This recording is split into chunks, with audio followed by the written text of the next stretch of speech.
어제 10번째 변론기일에 출석한 주요 증인들이 어떤 이야기 했는지 먼저 들어보겠습니다. 먼저 한덕수 국무총리가 비상계엄과 관련해서 한 발언 들어보겠습니다. 우리 지금 탄핵 29건이 발의가 됐습니다만, 예를 들면 임명된 지 이틀 된 방통위원장이 탄핵이 되고, 또 그 탄핵을 피하기 위해서 간지 얼마 안 된 사람이 또 사표를 내고, 이런 편법과 국가의 어떤 기능이 제대로 돌아가지 못하게 하는 이런 조치를 우리나라의 헌법을 만드신 분들이 염두에 두고 그 헌법을 만들었다고는 저는 절대로 생각하지 않습니다. 아마 전 세계에 직무정지를 시키는 그런 제도는 굉장히 드물 겁니다. 통상의 국무회의와는 달랐고 또 형식적인 또 실체적인 흠결이 있었다고 생각합니다. 이 회의에서 계엄사령관에 대한 심의는 없었고 증인은 이 회의 당시에 누가 계엄사령관이 되는지조차도 몰랐죠. 몰랐습니다. 어떤 국무위원도 부서를 한 바가 없죠. 그렇습니다. 이 계엄을 선포하면서 국회에 통보를 한 사실이 없죠. 없습니다. 국무위원이나 혹은 증인에게 이 비상계엄을 선포하지만 반나절이면 해제될 것이다 이런 말을 하신 적이 있나요? 들어본 적 없습니다.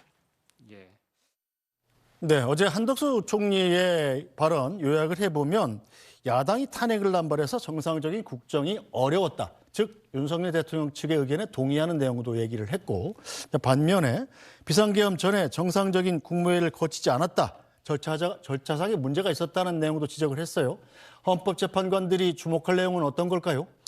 일단은 한덕수 국무총리 같은 경우에는 수사 단계 때 진술했던 것과 동일한 취지로 증언을 했다. 이렇게 총평을 해볼 수 있을 것 같습니다. 지금 헌재에서 5가지의 쟁점을 우리는 이 탄핵 심판에서 중점적으로 보겠다라고 밝혔는데요. 그 5가지 쟁점 중에 한 가지가 바로 비상계엄의 요건을 갖췄는지입니다. 비상계엄의 요건 중에 하나가 바로 국무회의가 제대로 열렸는가, 이 부분에 대한 성립을 우리가 인정할 수 있는가가 또 한 가지의 쟁점인데요. 어제 한덕수 국무총리는 이전 수사 단계 때의 진술과 동일하게 개회나 폐회에 대한 선언도 없었고 절차적으로는 좀 흠결이 있었다고 생각한다. 다만 이 국무회의가 과연 진정한 국무회의였는가에 대한 판단은 최종적으로는 사법부가 판단할 영역이라고 생각한다라고 증언을 했고요. 실제 수사 단계 때의 조서에서도 역시나 동일하게 이야기를 했습니다.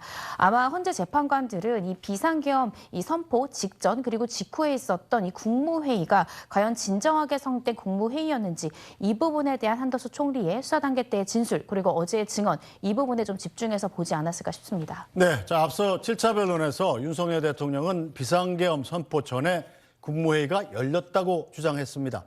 절차를 지켰다는 건데요. 잠시 들어보겠습니다.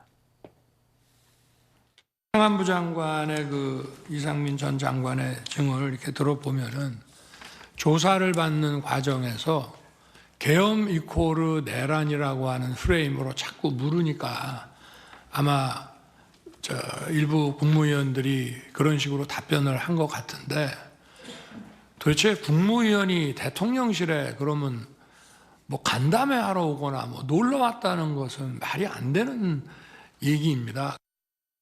네, 자 한덕수 총리의 어제 증언으로 이 윤석열 대통령 발언은 좀 신빙성이 떨어지는 분위기인데요? 네, 그렇습니다. 한덕수 국무총리 같은 경우에는 수사 단계 때도 그렇고요. 어제도 분명히 이 국무회의가 절차적으로 흠결이 있었다라는 점을 그대로 일관되게 진술했습니다.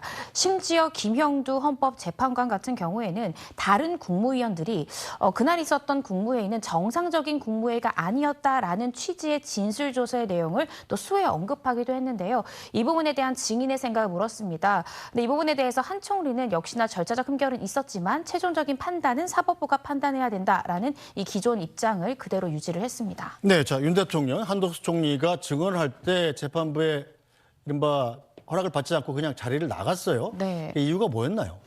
지금 그때 당시에, 그러니까 윤 대통령이 일어날 당시에는 어떠한 이유를 밝히지 않았고요. 다만 이후에 윤곽근 변호사가 이 재판관들에게 윤 대통령이 먼저 양해를 구하지 않고 자리를 이석한 이유에 대해서 뒤늦게 이야기를 했습니다.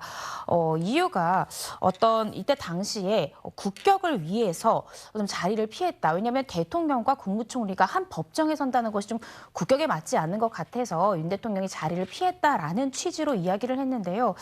사실 저는 상식적으로 이 재판관들에게 또 법적으로도 재판관들에게 항상 이석을 할 때는 미리 허가를 받고 이석을 해야 되는 네. 것이 맞는데 이 부분에 대해서 이 재판관들에게 미리 양해를 구하지 않았다라는 점은 법조인으로서 좀 아쉬움이 남는 대목인데요.